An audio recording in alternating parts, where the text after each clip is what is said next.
Sahabat sang pengajar, banyak yang bertanya mengenai pendaftaran peserta didik baru untuk jenjang SMA maupun SMK di Provinsi Jawa Tengah yang saat ini PPDB dilakukan secara online.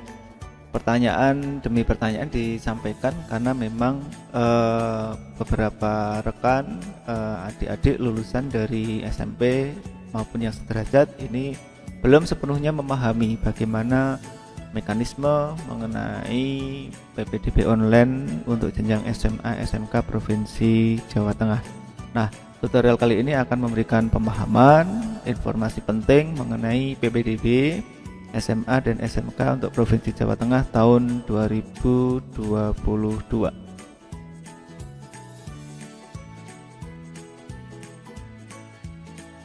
Yang harus kita pahami di awal, yang pertama untuk jenjang SMA kita harus memahami dulu jalur yang dibuka untuk PPDB SMA 2022 ini. Di jenjang SMA ini nanti kita akan diberikan 4 pilihan jalur. Yang pertama adalah zonasi dengan kuota sebesar 55% paling sedikitnya, kemudian afirmasi paling sedikit 20%, prestasi paling banyak 20%, dan perpindahan tugas orang tua atau wali ini nanti sebanyak 5% gitu. Dan di layar sangat jelas ditunjukkan di sini bahwa afirmasi yang dimaksud itu adalah dirinci lebih detail. Ini diperuntukkan untuk siswa miskin, kemudian untuk siswa yatim piatu paling banyak 2%, anak panti paling banyak 2%, dan anak tenaga kesehatan nantinya adalah paling banyak 3%. Jadi yang 20% dari afirmasi ini dibagi lagi dengan bobot atau pembagian seperti yang tampak pada layar. Kemudian jalur zonasi sendiri, kita harus memahami apa itu jalur zonasi dan bagaimana kebijakan terkait jalur zonasi ini. Yang pertama, bahwa pada jalur zonasi ini nanti didasarkan pada jarak terdekat, ya, jarak terdekat domisili sesuai dengan KK terhadap satuan pendidikan di wilayah zonasinya. Artinya jarak yang diukur di sini adalah jarak yang sesuai pada KK kita diukur terhadap titik ordinat sekolah. Titik ordinat sekolah yang dimaksud adalah pintu gerbang atau gapura utama sekolah itu. Jadi sistem sudah mengukur berapa kilometer atau berapa jauh jarak antara sekolah dengan rumah pendaftar. Yang kedua, KK ini diterbitkan atau telah tinggal paling sedikit 1 tahun sebelum tanggal pendaftaran PPDB, ya. Jadi mohon dicek kembali ketika menggunakan KK yang baru, itu pastikan tanggalnya adalah paling sedikit, itu adalah atau paling singkat 1 tahun sebelum tanggal pendaftaran PPDB. Kemudian yang membedakan dengan PPDB tahun-tahun sebelumnya, di sini tidak diberlakukan SKD, tidak ada surat keterangan domisili, nanti tidak digunakan di PPDB tahun 2022 ini, kecuali dalam kondisi khusus, misalnya terjadi bencana atau bencana alam maupun bencana sosial. Kemudian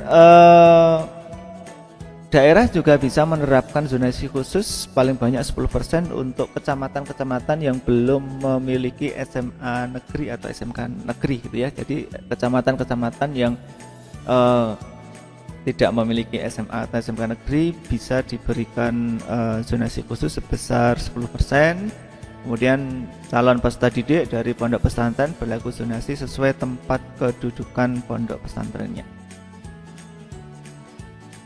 Kemudian yang kedua, jalur afirmasi, sasarannya seperti yang sudah disampaikan sebelumnya, ada 4 sasaran. Yang pertama, keluarga ekonomi tidak mampu, kemudian yatim dan atau piatu. Ini dimaksudkan adalah untuk para siswa yang orang tuanya meninggal karena COVID-19.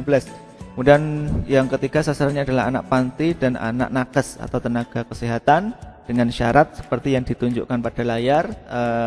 Syarat keluarga ekonomi tidak mampu itu harus terdata ketika diakses di website dinas sosial, maka nanti akan ditunjukkan di data DTKS itu memang anak tersebut masuk dalam data sehingga bisa masuk jalur afirmasi begitu. Kemudian Untuk jalur perpindahan tugas mungkin ini nanti lebih sedikit yang menggunakan ya. Ini adalah bagi calon peserta didik yang mengikuti kepindahan tugas orang tua atau wali dan anak guru, kemudian dibuktikan dengan surat penugasan dari instansi, lembaga, kantor atau perusahaan, dan pindah tugas ini sekurangnya adalah antar kabupaten atau antar kota, jadi bukan hanya antar kecamatan. Kemudian jalur prestasi, ya biasanya ini yang diincar oleh adik-adik lulusan SMP sederajat yang ingin masuk ke SMA. Untuk jalur prestasi jenjang SMA nantinya ini diperuntukkan bagi CPD atau calon peserta didik di dalam dan luar wilayah zonasi. Artinya bagi calon peserta didik yang berada di dalam zonasi pun bisa memilih jalur prestasi ya. Jalur prestasi itu tidak identik dengan luar kota. Di dalam wilayah zonasi pun jika menginginkan bersaing di jalur prestasi memungkinkan. Kemudian seleksi prestasi ini didasarkan pada nilai rapor ditambah dengan bobot prestasi atau kejuaraan akademik dan non-akademik dari hasil kejuaraan berjenjang maupun tidak berjenjang. Ini nanti akan dirinci lebih detail. Paling rendah adalah kejuaraan tingkat kabupaten gitu. Kemudian yang lebih penting adalah bukti prestasi diterbitkan paling singkat 6 bulan. Ya, jadi bukti prestasinya itu kejuaraan yang sertifikatnya itu diterbitkan atau piagamnya diterbitkan paling singkat 6 bulan, paling cepat 6 bulan, dan paling lama itu adalah 3 tahun sebelum tanggal pendaftaran PPDB. Jadi adik-adik yang nanti memiliki piagam kejuaraan, sertifikat kejuaraan, dicek lagi tanggal penerbitannya. Tanggal penerbitan piagam, tanggal penerbitan sertifikat itu pastikan berada pada rentang yang aman, yaitu 6 bulan yang lalu paling singkatnya, kemudian paling lama adalah 3 tahun yang lalu sebelum tanggal pendaftaran PPDB. Nah, ini yang kemudian harus kita pahami bersama, bahwa di setiap jalur itu ada prioritasnya, ada prioritas yang harus kita pahami. Siapa sebenarnya yang diprioritaskan di jalur zonasi, siapa yang diprioritaskan di jalur afirmasi, siapa yang diprioritaskan di jalur prestasi, dan sebagainya. Sebagai contoh, di jalur zonasi ini ditegaskan bahwa prioritas untuk seleksi itu diberikan untuk jarak tempat yang tempat tinggalnya terdekat. Artinya sesama CPD, sesama calon peserta didik yang memilih jalur zonasi nantinya akan di-ranking, akan diperingkat berdasarkan jarak tempat tinggal terdekatnya. Otomatis semakin dekat dengan sekolah ya, itu nanti memiliki peluang yang jauh lebih tinggi daripada yang lebih jauh lokasi tempat tinggalnya. Sekali lagi, jalur zonasi ini diurutkan berdasarkan kedekatan antara lokasi tempat tinggal dengan sekolah. Kemudian jalur afirmasi ini tadi diperuntukkan untuk 4 segmen yang tadi sudah dijelaskan, termasuk tenaga kesehatan, namun di sini tetap ada prioritas. Prioritasnya adalah jarak tempat tinggal terdekat. Artinya kalau kita memiliki kesempatan mendaftar afirmasi tapi secara jarak kita cukup jauh dari sekolah, maka lebih baik dipikirkan ulang ketika akan menggunakan jalur afirmasi ini. Dan jalur perpindahan tugas orang tua atau wali ini prioritasnya adalah sama, jarak tempat tinggal terdekat. Dan jalur prestasi ini nanti urutannya, prioritasnya atau di rankingnya berdasarkan bobot nilai tertinggi. Nah, jadi ketika mendaftar jalur prestasi nanti nilai rapor ditambah dengan kejuaraan-kejuaraan tadi akan di ranking, dan peluang tertinggi dimiliki oleh mereka yang nilainya tertinggi, baru disusul nilai-nilai terendah di bawahnya, begitu. Nah, jika keempat prioritas ini sudah terpenuhi dan ada nilai yang sama, maka nanti prioritas selanjutnya adalah didasarkan pada usia yang lebih tua. Jadi kalau misalkan kita daftar jalur prestasi, kemudian kita berada di deret paling bawah, di situ ada 2 nilai yang sama, begitu, 2 nilai yang sama, maka nanti yang akan diprioritaskan adalah usia yang lebih tua. Kemudian untuk PPDB SMK, seleksi bagi calon peserta didik dari keluarga miskin, anak yatim atau piatu, anak panti, dan lingkup COVID-19 paling sedikit 15%, seleksi jarak terdekat 10%, seleksi prestasi didasarkan atas nilai raport dan prestasi kejuaraan akademik dan akademik. Kemudian prioritas seleksi didasarkan pada prioritas pilihan, domisili dalam satu wilayah kabupaten kota, dan usia yang lebih tua. Jadi hampir mirip dengan yang di SMA ya.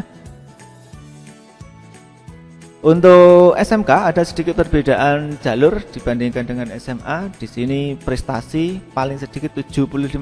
Jadi mendominasi ya, daripada di SMA tadi hanya dibuka 20%. Untuk di SMK ini untuk prestasi menempati kuota terbesar ya. Paling sedikit di sini ya, paling sedikit adalah 75%. Kemudian domisili terdekat paling banyak 10%, afirmasi nanti paling banyak 15%. Kalau kita jumlahkan tepat 100% begitu. Nah, afirmasi sendiri diuraikan seperti pada waktu SMA tadi ya, sesuai dengan peruntukannya. Ada siswa keluarga kurang mampu, yatim, anak panti, anak nakes, seperti yang ditunjukkan pada layar. Kemudian kita juga harus memahami piagam yang diakui itu piagam kejuaraan yang seperti apa. Di sini diperuntukkan untuk lomba-lomba kejuaraan baik yang berjenjang maupun tidak berjenjang, tapi tingkat eventnya itu paling rendah adalah tingkat kabupaten kota. Artinya kalau adik-adik ini berasal dari SMP yang atau sekolah sederajat SMP MTS begitu, namun lombanya tingkat kecamatan, maka tidak bisa diperhitungkan di bobot nilai prestasi ini. Kemudian yang lebih harus kita pahami mengenai PPDB ini adalah terkait dengan jadwal kegiatan. Saat ini kita ada di tahap pengajuan akun dan verifikasi berkas serta aktivasi akun ya. Ini nanti masih akan berlangsung sampai tanggal 28 Juni. Pastikan telah melakukan pengajuan akun, sudah melakukan verifikasi berkas dan aktivasi akun. Nantinya pada tanggal 29 Juni itu nanti akan dibuka pendaftaran mulai pukul 7. Kita sudah bisa melakukan pemilihan sekolah itu, dan akan ditutup 1 Juli ya, pukul 16 seperti yang tampak pada layar. Nanti pengumuman akan disampaikan tanggal 4 Juli dan tanggal 11 Juli nantinya kita sudah mulai tahun pelajaran baru di jenjang SMA atau SMK. Informasi detail mengenai info PPDB ini nantinya bisa adik-adik unduh di deskripsi video ini. Adik-adik bisa mencermati alur pendaftarannya seperti apa, kemudian ketentuannya itu bagaimana ketika sudah milih jalur prestasi, pilihan keduanya bagaimana, dan seterusnya nanti bisa adik-adik pahami di Juknis yang bisa di-download pada deskripsi video ini, termasuk nilai akhir yang diminta ketika kita mendaftar jalur prestasi itu seperti apa, perhitungannya seperti apa. Silakan nanti diunduh dari Juknis yang bisa di-download dari link yang ada di deskripsi video ini. Selamat berkompetisi, semoga semuanya mendapatkan kesuksesan. Assalamualaikum warahmatullahi wabarakatuh.